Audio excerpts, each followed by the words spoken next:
Hey y'all, and Happy New Year! I am Hope here at Crafty Hope, and welcome to my channel. This is my first voiced over video for 2025. My last video was a Thrifty Thursday, and that was pre-recorded and all that. You can go check that out if you want. In this video, I am working in the little art journal that I created for Art Journal Advent. I think I've only shared one other video from this journal. I've got a couple more. This is day 19, and I know I've recorded 19, 20, 21, and 22 that I'll be sharing with y'all, hopefully in a pretty quick succession, just to kind of finish these out, because of course Advent is only December 1st through 24th. So we're already in a new year, and I'm sharing you some old stuff. Anyway, this is a challenge that comes from, oh my gosh, I will link below who it's from. I know who it's from, and I'm drawing a blank at the moment. So, that this was a fun daily challenge. A bunch of other artists were invited to participate in each day. I've still got to get back and watch everybody's finishing up, because I was running behind finishing this up. Those last couple days before Christmas really got me. So, as you can see, I am doing a simple page here. I started with a blank canvas, added some collage using my Uhu glue stick, and then have put a little bit of white gesso on there and brayered it out. Now, the prompt for this day was heavenly. This is day 19, and I kept seeing the image of a blue sky in my head. But I wanted to make it kind of dark. So I am coming in, and with some of my watercolors, you see, spritzed them down with my distress sprayer, and I'm pulling in the Payne's gray color. So you can see it's not technically completely, this is what this set calls Payne's gray. It's definitely a bit more blue than it is that darker gray. I don't know. It doesn't have as much black in it as another Payne's gray would have. So as I was putting it down on top of that gesso, I could see that. So I'm pulling in some other shades of blue into it, just to kind of get a darkening sky feeling. Because to me, when you look heavenward or heavenly, you're looking up into the sky. So that's kind of what I was going with for this idea. Now here I'm pulling in some more of that gray black, and I think in just a minute I'm going to pull in my Prima Marketing metallic accents watercolor set, I think, if I'm not mistaken. And I really am loving that you can see some of those papers behind it, along with the way that the watercolors are catching the torn edges I put in there. Yeah, I'm pulling in that a gunmetal color and some of whatever the blue is in there. Just trying to make it darker at the top and lighter at the bottom. I really probably could have added maybe a touch of an indigo or some other dark purple to give it kind of a setting sun feel to it, but that's okay. Lesson learned. What's fun about the gesso on this, putting the watercolor on top, is the gesso, you can see, kind of acts as a resist there and obscures bits and pieces, but not others. And I don't know, I just really like that feel on there. So from there, to give it more of a sky feel, I grabbed this hand-carved stamp. It is carved on a chunky eraser from Dollar Tree, and my Black Soot Distress Oxide ink pad. And you can see, stamping some clouds. And I'm making sure to turn that stamp. It really makes me want to carve a second cloud stamp, so I don't always end up with the same shape clouds. But for now, this worked out really beautifully. This is probably my favorite thing about this page, and I really like this page. So I'm gonna go ahead, because it's just Distress Oxide and it is water reactive. I can't help but blur it, but instead of blurring the outside edges of this one like I usually do, I've taken my wet paintbrush and I'm blurring the inside. And y'all, this gives these clouds such a really neat effect. It's super cool. So I am going to go through each and every one of these and kind of blur them in, so that makes those inside edges of them really dark, but like the center of these clouds more prominent, like they're lighter. So it's, I don't know, it's just kind of a neat, it looks like clouds somehow. I don't even know. I'm really happy with this. This process did take me quite a bit of time. I have edited and sped up this video quite a bit, but I really enjoyed every little thing about this page. There's the blue, you've got the darker blacks. It's probably not as grungy as my usual style because it is more representational, like it's sky and clouds and all of that, than just a grungy background that I normally do.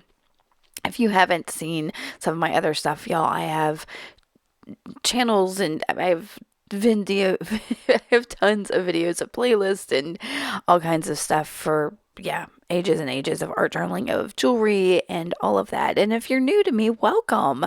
I make a little bit of everything, hence the name Crafty Hope.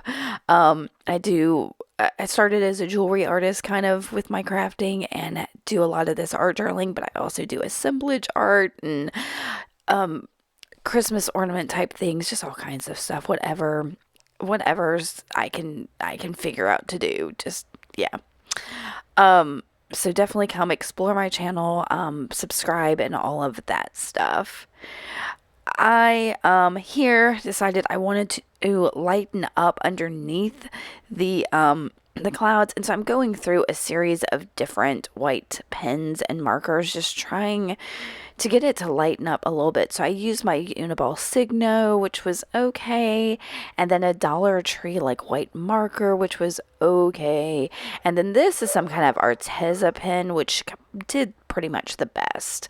But I just wanted some sketchy whiteness under there. I'm hoping there'll be some pictures, some close-up pictures at the end of this video, and I'm hoping you can see it a little bit better, those like sketchy white lines I did under there.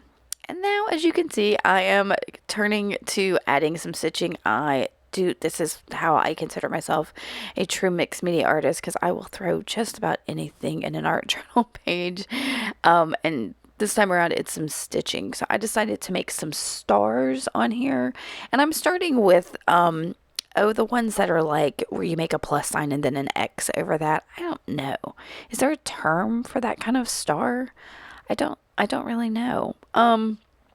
So I'm going to do one of those and then a couple of French knots, and then so basically I'm just going to have a bunch of different little star shapes in here done with stitching. I'm using a DMC floss. It's I can't ever say it. I will link it below. It's the diamite floss in gold, but I'll link it. So, I'll have it written below, and then there'll be a link for Amazon. I am an Amazon associate, and if you click on that link and buy something, I get like pennies for it. So, that's just a quick disclosure for the beginning of the year here about those links.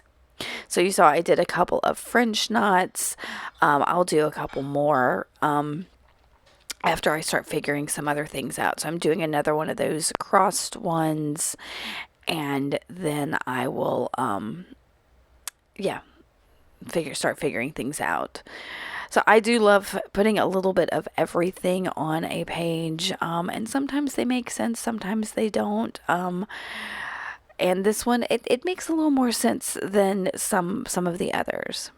All right, so I grabbed, this is a Tim Holtz photo booth. Yes. And decided I didn't really want the frame around the girl. I just wanted the little girl there. So I am fussy cutting her out a little bit and grabbing my ink blender with some walnut stain distress ink. Ooh. Trying to remember all those words for all the products sometimes gets me. And I knew I kind of wanted to stick her in that lower left just because of the way she's facing. I wanted her like looking across the heavens, the heavenly light. And I really wasn't digging how she had that straight line cut off across the bottom. And so, and here when I had this little piece of fabric that was just on my desk near me, whatever. And once I put it over her, I was like, oh yeah, that's exactly what I want to do to hide that cut off portion of her.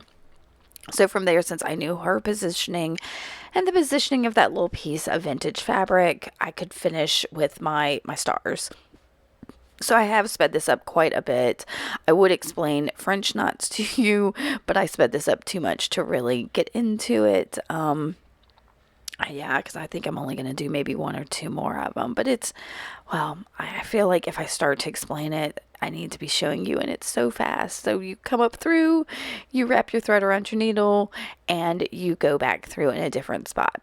That's the quick and dirty of a French knot. I love them because they're like, little seeds that you can add to something. They look a bit like a rosette, and they're the greatest stars or flowers or whatever, and you can alter the size of them based on how many times you wrap that thread around your needle. So once I've got all that there, I'm going to go ahead and start putting things down. I've got a little bit of tacky glue. This is just some dollar store stuff that was handy. And it needs to be used. It's in my stash, and before it goes bad, I'm going to try to be using things. I have decided my word of the year this year is simplify. That was kind of a push from this actual challenge. The last day of the challenge was your word for 2025, and I'm going to start by saying it's simplify. I can't ensure that that's going to be my be-all, end-all word for the year, but it's how I'm going to start. So, okay. I did use my glue stick to glue down that bit of fabric, and then I have this aged brass distress spray stain, I think is what it is. It's the Tim Holtz Ranger golden color stuff, and you can see I'm not even bother spraying it. I'm just flicking it on my page. And just to kind of have some more stars that aren't as textural on there. While it dried, I started pulling out everything I could to find some kind of sentiment to put on here. I ended up using the Tim Holtz clippings there and found the phrase, I dream of stars that glitter. So, and it wasn't exactly what I was looking for, but it was really what worked best. You saw I did ink it up, and then I'm going to add some glue to the back of it before I stick it down.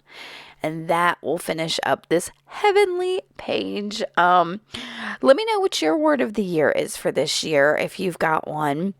I know everybody's bantering that out a bit much. I've heard that some people are just doing like words of the month or words of the season, so let me know, how do you go in with resolutions and goals and all of that, or do you just kind of like have intentions? I think simplify for me is an intention for the year. So anyway, that is it for this first art journal video. I know it's a throwback to December, but it's what I've got for you right now.